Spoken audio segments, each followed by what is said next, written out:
कुछ ही समय बाद एक वेंडर घर आता है और वसुधा को मसाले तैयार करने का काम देता है।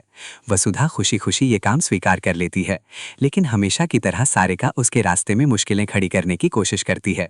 सारिका जानबूझकर मिक्सी अपने कमरे में रखवा देती है और ताना मारते हुए कहती है कि अब सारे मसाले हाथों से पीस कर अचार तैयार करती है और हर काम पूरी लगन से करती है। इस सफर में उसका साथ पूरा परिवार देता है। देव, दिव्या, बाबासा और घर के बाकी सदस्य भी उसका हौसला बढ़ाते हैं। आखिरकार वो दिन आ जाता है जब वसुधा का बनाया हुआ अचार पूरी तरह तैयार हो जाता है। ये सिर्फ अचार नहीं होता, बल्कि उसकी मेहनत, संघर्ष और आत्मविश्वास का प्रतीक बन चुका होता है। जब वसुधा अचार लेकर दादीसा और चंद्रिका के सामने पहुंचती है, तब माहौल काफी भावुक हो जाता है। दादीसा गर्व से कहती हैं कि इस अचार में तेल से लेकर हर मसाला वसुधा की मेहनत की कमाई से आया है, इसलिए इस पर सबसे ज्यादा हक भी उसी का है। इसी बीच कहानी में एक और दिलचस्प मोड़ आता है। समर दादीसा को बताता है कि वसुधा चाहे तो उसकी कंपनी में नौकरी कर सकती है।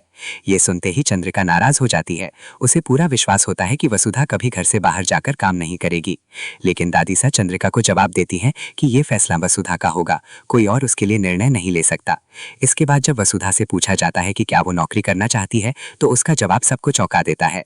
वसुधा कहती है कि वो किसी कंपनी में नौकरी नहीं करेगी, वो अपना खुद का काम करेगी। अचार और मसालों का ये काम ही उसकी पहचान बनेगा। ये सुनकर दादीसा बेहद खुश हो जाती हैं। वहीं चंद्रिका भी राहत की सांस लेती है, क्योंकि कम से कम वसुधा घर से बाहर नहीं जाएगी।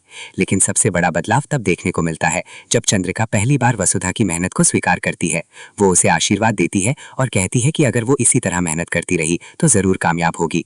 अब देखना दिलचस्प होगा कि क्या वसुधा का ये छोटा सा कारोबार आगे चलकर बड़ी सफलता में बदल जाएगा। क्या चंद्रिका का नजरिया पूरी तरह बदल जाएगा और क्या वसुधा अपनी मेहनत के दम पर पूरे परिवार का सहारा बन पाएगी। आने वाले एपिसोड में ऐसे ही कई भावुक और प्रेरणादायक पल देखने को मिलने वाले हैं।